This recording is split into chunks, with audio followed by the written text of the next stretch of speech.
The Oregon Ducks return home to Eugene for a Week 8 matchup against the Washington State Cougars at Autzen Stadium. We're getting into a preview and prediction of this week's game on today's episode of the Ducks Dish Podcast.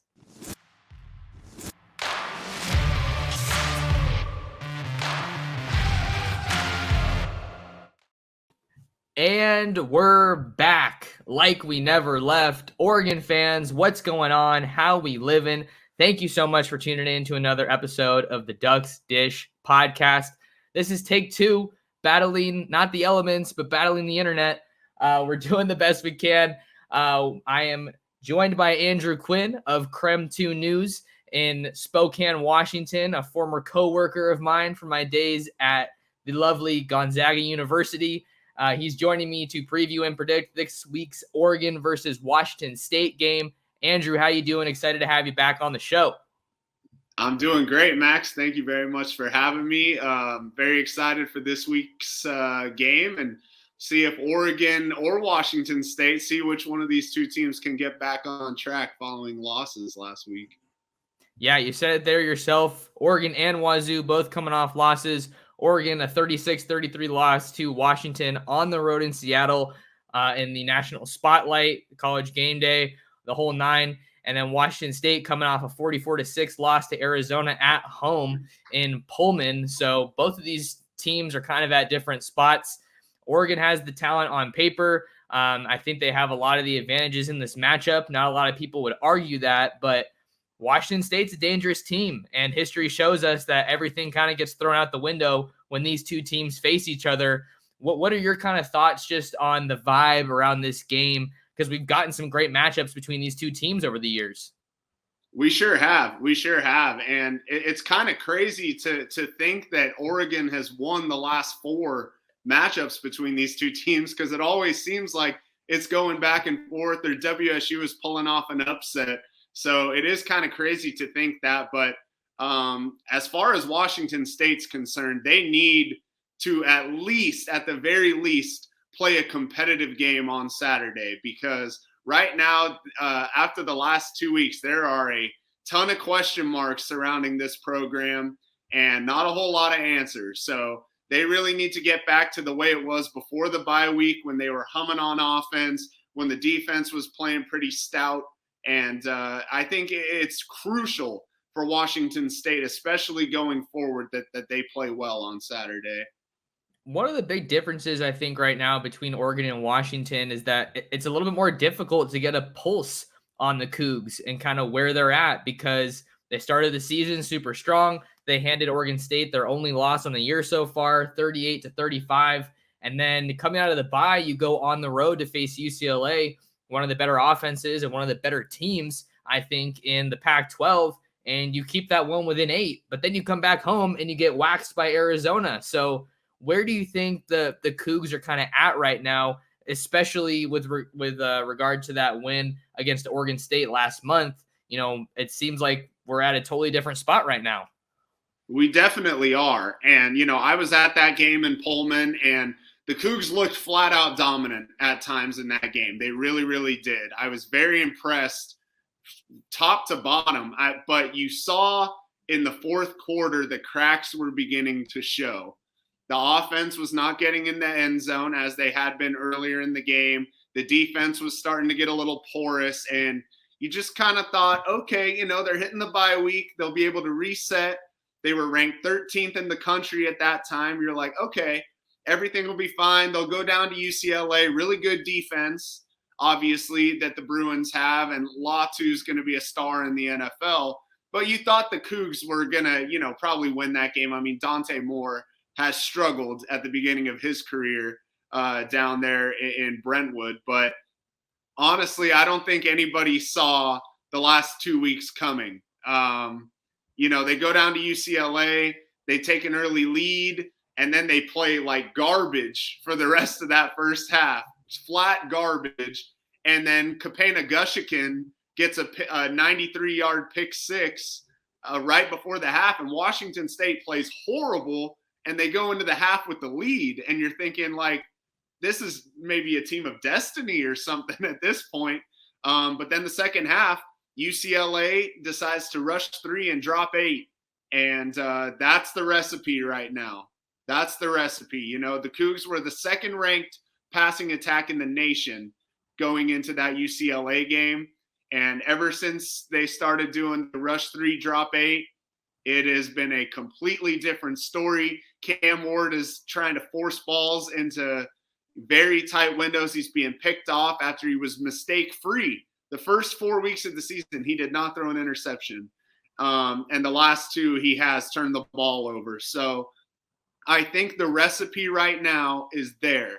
And, you know, I'm sure Oregon has seen it on tape. The rush 3, drop 8 is working. Now, will WSU be able to counter that this week? You know, they've got the youngest offensive coordinator in all of Division I football in Ben Arbuckle. So he's kind of learning as he goes now. And after how everything started, everything looked great. But now I think people are starting to realize that the Cougs are very one-dimensional on offense right now. They have no run game.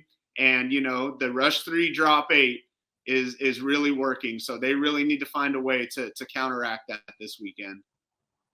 So we're getting a little bit of a feel for where Wazzu is at. And then looking on the other side to Oregon, I think even though you're coming off of a narrow loss, you still have to feel confident that the Ducks can play some really good football. Bo Nix had a good game, even though he missed some pretty crucial throws, most notably to Trayshawn Holden near the goal line. But the defense, I think, did okay. It really wasn't a story of defenses last week in Montlake. You did get an interception on Michael Penix. Jaleel Florence did that. Not something a lot of people can say they've done this year. But you've played probably the best offense in the country, if not like a top 3, top 5 offense. So now I think you can take that experience and use it to build on moving forward. I think Oregon's pass rush has been better, but Penix really excelled at getting the ball out quickly. And Oregon's offense doesn't have a lot of question marks or concerns for my 2 cents. So I think you enter this game still feeling pretty good if you're a Duck fan. We were talking a little bit before we hit record. I think everything's in front of Oregon. You know, that loss obviously stings, and people are going to criticize Dan Lanning for his aggressive play calling, for losing 3 games to your rivals in your first 2 years. They're hoping they can, bounce back against Oregon State later on in the year, but that's always a dangerous game. So I think Oregon feels pretty good. You get to try to bounce back at home where you play your best ball in front of your fans. So that's kind of where the Ducks are at. Pretty healthy, too, after Jaleel Florence and Kyrie Jackson both got banged up last week. They're looking like they're going to be good to go. Let's get a little bit more into this matchup, Andrew, because we talked a little bit about it, and now I want to get into some of the specifics. Cam Ward is a really good quarterback. I think everybody knows that at this point in the season, and he's in his second year at Wazzu after coming over from Incarnate Word. But I think he tends to kind of get buried in the discussion here, and it's really just because the Pac-12 is just so loaded with top-tier quarterbacks. But we know that the Wazzu offense starts and ends with Cam Ward. He's doing a really good job. Dan Lanning was really complimentary of him earlier this week, saying he has the fastest release of any of the guys they faced so far. So just tell us a little bit about Cam Ward and maybe just the bigger picture with this Cougs offense, because that's what the Ducks are going to have to stop if they want to get this win. Yeah, and I think you said it perfectly. I mean, this offense rests on the shoulders of Cameron Ward. There is no doubt about it. He's a talented player, man. He really is. He's not the fastest guy. He's not the strongest guy, but when he needs to, he can make plays with his legs and he can avoid sacks. And I think that's what you need as a quarterback. Like we said, the first 4 weeks of the season, Cam was probably a top 5 Heisman candidate. He really was. If you watched his games against Wisconsin and Oregon State, I think it would have been hard pressed to find better quarterbacks in the nation outside of maybe Bo and Michael Penix. And the last 2 weeks, Cam has come down to earth because, like I said, the Cougs they don't have a run game right now. I mean, they're running out Nakia Watson out there, and I believe he's 23 or 24 years old at this point. He's been injured a few times. He just doesn't have that same burst he had when he first got to Washington State from Wisconsin. They've got kind of a change of pace back in Jalen Jenkins, but I mean, he's not really going to run between the tackles. So it really is on Cam Ward. And at the beginning of the season, he was able to really get the ball out to the playmakers on the outside. Kyle Williams and Josh Kelly began the season on fire. And the biggest surprise to everyone up here on the Palouse was Lincoln Victor was having a career year. I mean, he's been in the program for a few years now, but he all of a sudden became like that Wes Welker, Julian Edelman early in his career type weapon out of the slot. And he was dynamic and he was unstoppable in the slot. And, you know, he gets hurt in the UCLA game and they lose Lincoln then for these last two games. I mean, he did play a little bit against Arizona, but he was a huge loss for this team. And like I said, once the defensive coordinator saw it on tape that the rush 3 drop 8 was working, that's kind of been the recipe the last 2 weeks if you're going to slow down Cam Ward. So it'll be really, really interesting to see if Cam, like Dan Lanning said, is able to get the ball out quick to those playmakers on the outside. Because if he holds it, WSU's offensive line, as it stands right now, is not built to withstand that Oregon pass rush. And that's one of the things that kind of stood out to me about Cam Ward when I was just doing some research and looking at the stats. He's completed just about 70% of his passes, and he's done a pretty good job taking care of the ball. But when you have a one-dimensional offense like this, it can make a game like this for Washington State pretty difficult. But to their credit, they have done a good job of spreading the ball around. Cameron Ward isn't getting too fixated on one guy, so I think that makes it dangerous. And slowing down the pass hasn't exactly been a huge strength for Oregon. I think they're much improved from a year ago, but I feel like I'm still a little shaky in terms of just how confident I am that they can slow down, a really good passing offense. Like we said, they do have some pretty talented guys in the secondary that I think should probably match up well with Washington State's offensive weapons. Kyrie Jackson, Jaleel Florence. They're going to be without Brian Addison. He's away from the program right now. He's one of their veteran safeties for personal reasons, Dan Lanning said earlier this week. But for me, I think the question, Andrew, kind of lies in the trenches. Is Oregon able to exploit that vulnerable, it sounds like, offensive line that the Cougs have? Can they get pressure on Cam Ward if they only send 3, if they only send 4? Because I feel like it's been a little bit of a mixed bag for them in those situations this year. And I think if they can get more with less and not have to dial up a lot of blitzes, I think that could go a long way. But the fact that Wazzu is one-dimensional obviously kind of goes into Oregon's favor. I think that would be the case with most teams, right? You just don't really want to be one-dimensional. It doesn't kind of go your way. But I think that's going to be something I really have my eye on when these two teams meet on Saturday. Yeah, I think that's well said, and it really will be something to see. I mean, Washington State's offensive line was doing enough early in the season because Cam was able to get the ball out so fast. But the last 2 weeks, because of having so many people, in the backfield of the defense, he's having to hold the ball much longer.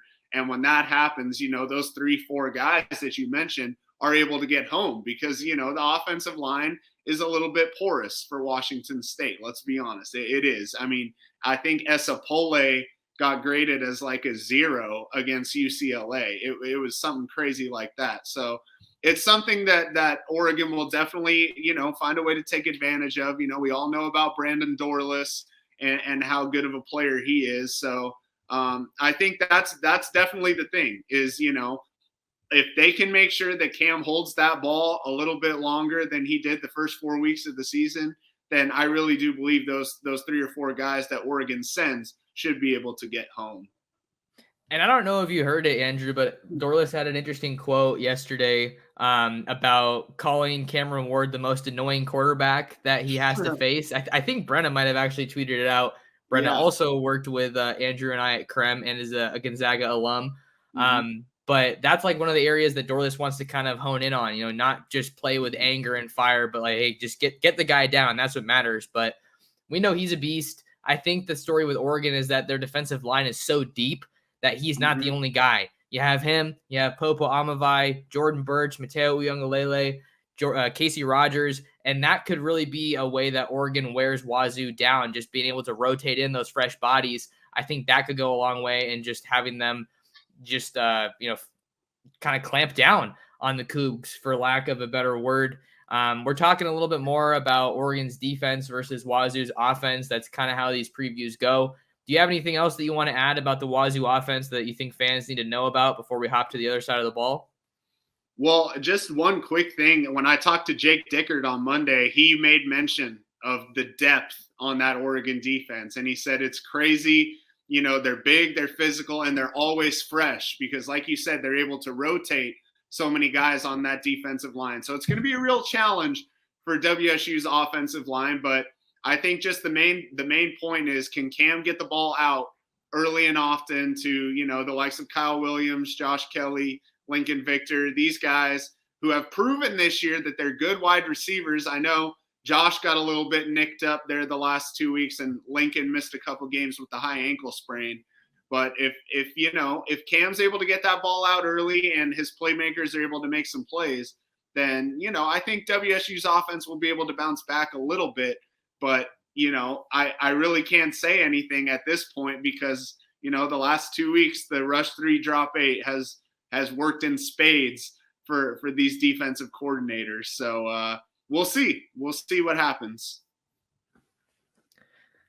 We're talking with Andrew Quinn of KREM 2 News in Spokane, Washington, previewing Oregon's Week 8 matchup against the Washington State Cougars. Appreciate you guys tuning in. However you're tuned in to today's episode, whether you're on your podcasting platform of choice or here on YouTube at Oregon Football Max Torres, do me a favor, drop a like on the video and subscribe to the channel. We are on the road to 3K. That's my next goal, and I appreciate your guys' support greatly. Let's hop over to the other side of the ball. We just talked Oregon defense and Wazoo offense. Oregon's offense is obviously no slouch, led by veteran quarterback Bo Nix and a bunch of dangerous weapons: Troy Franklin, Bucky Irving, Terrence Ferguson. You got so many different guys that can hurt you if you're a defensive coordinator when you're looking at this matchup. I think that you have to be confident that Bo knows what to expect to a degree because this is his second year in the Pac-12. And I think this is going to be a game that they can really settle in. And they're going to want to look to start fast because they left that game last week in Seattle with a sour taste in their mouth, to say the least. Yeah, and I mean, it's pretty well publicized. The Oregon offense, you know, okay, you guys lost that game last week, but they still played great. And I mean, the 3 4th down calls, you know, Dan Lanning's going to get heat from that, obviously. But other than that, I mean, Bo Nix is playing at a Heisman level. You mentioned Franklin, who I think is one of the best wide receivers in the nation. Bucky Irving is a fantastic running back. Even Jordan James on Saturday had that crazy touchdown run where he broke like 3 tackles. So this is a mighty test for this WSU defense. And I think it's scary. It's a scary, scary test for them, especially after what happened against Arizona. I mean, in the 4th quarter, they flat out quit. They really did. They didn't finish that game the way anybody wanted. And Jake Dickert made a mention of it on Monday when he said it was the first time in his time at WSU that he had seen a team decide to not finish a game there in the 4th quarter, which is a big concern. Obviously, they're probably going to harp on that a lot in practice, especially if we remember what happened in last year's game. I mean, WSU led that thing for 50-some-odd minutes, and then all of a sudden Bo Nix hits Franklin for that big touchdown, and Mace Funa has the pick 6, and all of a sudden people are like, oh, my gosh, what just happened? So I think the big thing is, will WSU's defense play a full 4 quarters this week? And it'll be interesting to see that, but it is going to be a mighty, mighty test for them, especially against such a high-powered offense. Got to play the entire game if you want to come away with the win. Obviously, that's going to be a priority for Wazoo. Let's take a quick break for a second, Andrew, because I haven't really gotten a chance on the pod to talk about the 4th down decisions from last week's game. And I know it's not a Wazoo angle or anything, but you're a football fan, West Coast guy. Let's talk about those 4th down decisions, because I think the only one that I can really kind of, argue for is the one before the half. I think you take the points, take the field goal if you're Dan Lanning, because you're getting the ball coming out of the half. But I kind of like how aggressive he is. It's obvious. It's a bummer when it doesn't work out for Oregon in those instances. But I think it's great that you have a coach that shows faith in the players. And it kind of seems like I would think that for Oregon fans, this is a breath of fresh air compared to Mario Cristobal, who was in many instances ultra conservative with his play calling. Would run the heck out of the ball, took the ball out of players' hands. It felt like when it came to passing opportunities, you wouldn't think that he had Justin Herbert and Troy Franklin when he did, because they were kind of toned down. So I kind of think it's a breath of fresh air. It just isn't always going to break your way, but I really don't fault him too much for some of those decisions. And really, it's not much of a change from what we've seen from him so far this year. Yeah, I mean, I think it's pretty safe to say that Dan Lanning is going to be aggressive in those opportunities, and Jake Dickert is of the similar cloth in that sense. He's a guy that likes going for it on fourth down, even sometimes in his own territory. And I'm with you. I have zero problem with the call with 2:11 to go in the game or whatever. I have zero problem with going for it there. You get a first down, the game's over. So obviously, okay, you punt it. I mean, Penix got down the field in 2 plays from the missed fourth down conversion. It might have been the same situation if you punted it to him. So I don't have any problem with him going for it on fourth down there. But I do agree, maybe going into the half, you take the points, you get the ball back anyway. So that could be a 10-point swing. But, I was fine with it. I know he's going to get crushed over it, especially losing to Washington. But I was okay with it as well.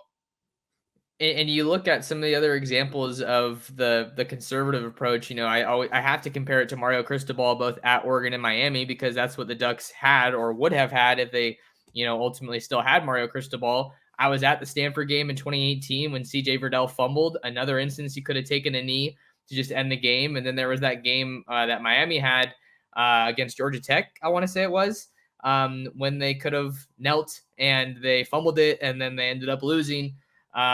So, there's an Oregon angle in that. I know a lot of people don't like to talk about Cristobal anymore, but he's a big reason that Oregon is where they're at today, as is Willie Taggart, when you just look at the coaches that have come through Eugene and they're the ones that they've brought with them subsequently.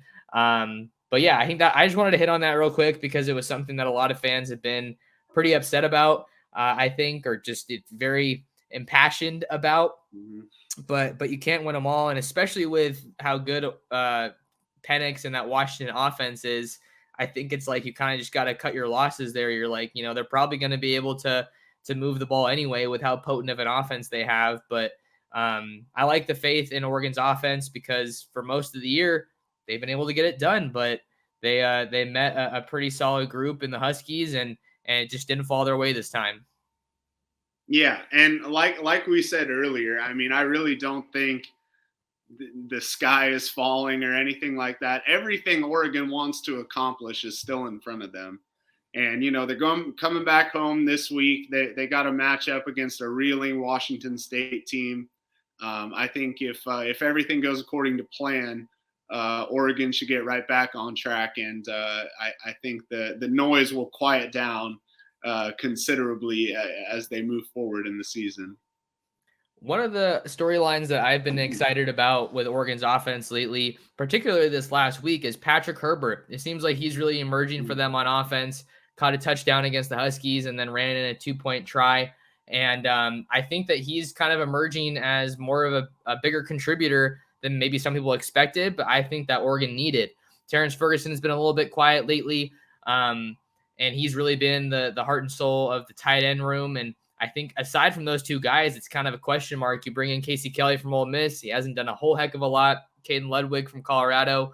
And then you also have the young Kenyon Sadiq. So I'm all for the tight end production. And then I like the contributions that they're getting from just so many guys. You talk about the depth on the defense. They also have it maybe even more so on offense. Tez Johnson, Trayshawn Holden, some of those young wide receivers, aside from Troy Franklin.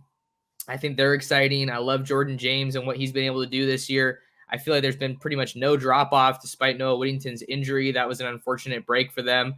So I love where this Oregon offense is at. The offensive line has been great. They just got named to the Joe Moore midseason honor roll as one of the best groups in the country, and they're obviously a tremendous reason for Oregon's success so far on offense. I want to get into a little bit of the Wazoo defense, just some guys that maybe we should know. I know they got a couple of talented guys on that side of the ball that they're going to need big games from.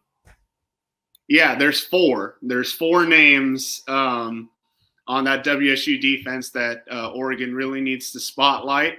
The first two are up front, and we've said it for years on this podcast, and all of us up here in Washington, and it's Brennan Jackson and Ron Stone Jr. I mean, these guys are studs. They're going to go play on Sundays coming up next year. They're both, very experienced. They're sixth-year guys.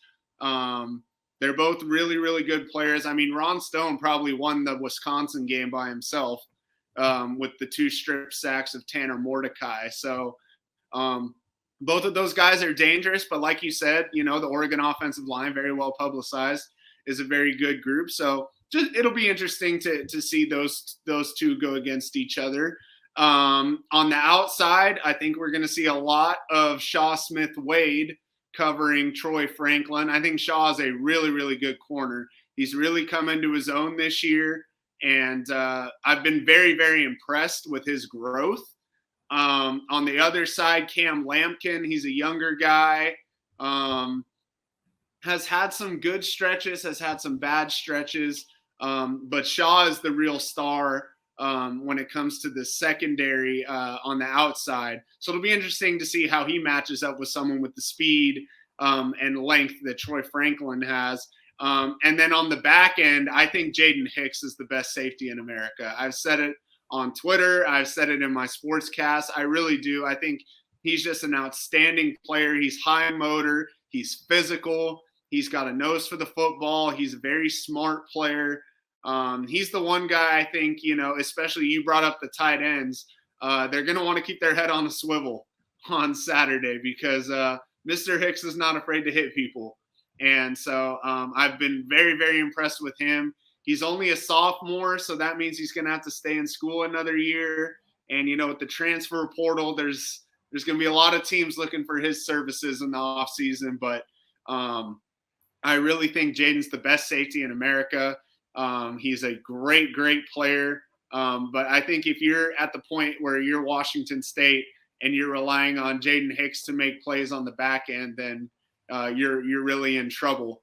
Against this Oregon offense, you're going to want to make some plays up front, and that begins with RJ and BJ. We're back. Wouldn't you believe it? I had internet issues again. Just got this new internet, but we're persisting.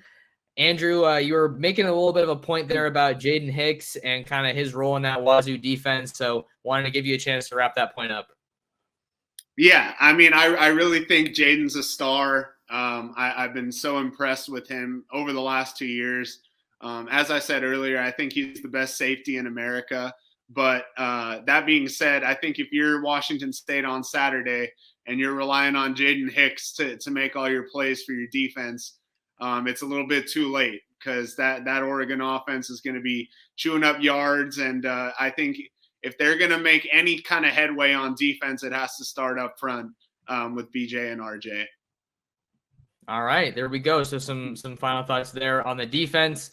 Let's wrap up the pod with our score predictions for Saturday's game. I wrote my story over on Ducks Digest before we got in to today's episode, and I'm going to go 42-17 Oregon. I think the spread is 20.5 right now, the last I saw, but I just think that Oregon is going to be able to overpower Wazoo at both lines of scrimmage. Whether it's running the ball or stopping the run and getting some pressure on Cam Ward. If they can't get their offense going, Wazoo, I think it could be a long day. I give them some points, but I just think Oregon has too much talent, and they're going to be able to, with all their motivation from last week, I think they're going to come out firing.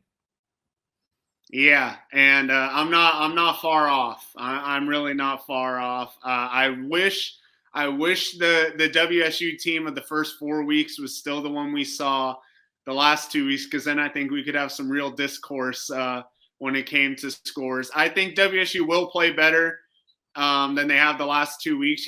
Jackson Lataimua talked about it tomorrow that he feels like they're turning a corner possibly heading into this game. But like you said, Oregon, just too much firepower on both sides of the ball. I have it being Oregon 42, Wazzu 27. I'm going to give Cam Ward a few plays early in the first half where, they'll score. But then once the WSU offense becomes one-dimensional, I think Oregon should pull away and win this game.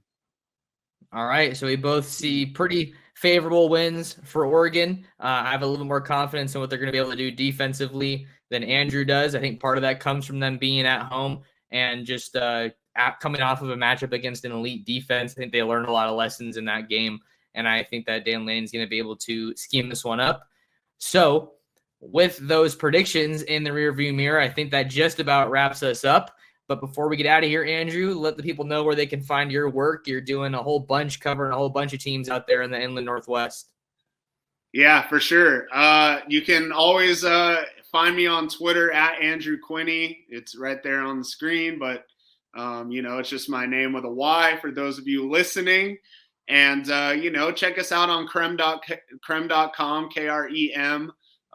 That's our call letters up here in Spokane. We cover Wazzu, as well as Eastern Washington and Idaho for all you FCS fans out there. And then, once basketball season starts up, it'll be Gonzaga and Washington State. And, we'll kind of see where we go from there. But I appreciate you having me on, Max. Absolutely. Well, thank you for coming on the pod, Andrew. If you guys want to find more of me, lock in with me on Twitter and Instagram at mtorresports. Subscribe to my YouTube channel at Oregon Football Max Torres, and read all of my stuff over on ducksdigest.com. Again, a big thank you to you guys for tuning in and persisting, hanging with us with the technical difficulties. We got it done. But thank you to Andrew for coming on. Great to see you as always, man. And appreciate you guys so much for tuning in, and we'll see you in the next episode of the Ducks Dish Podcast.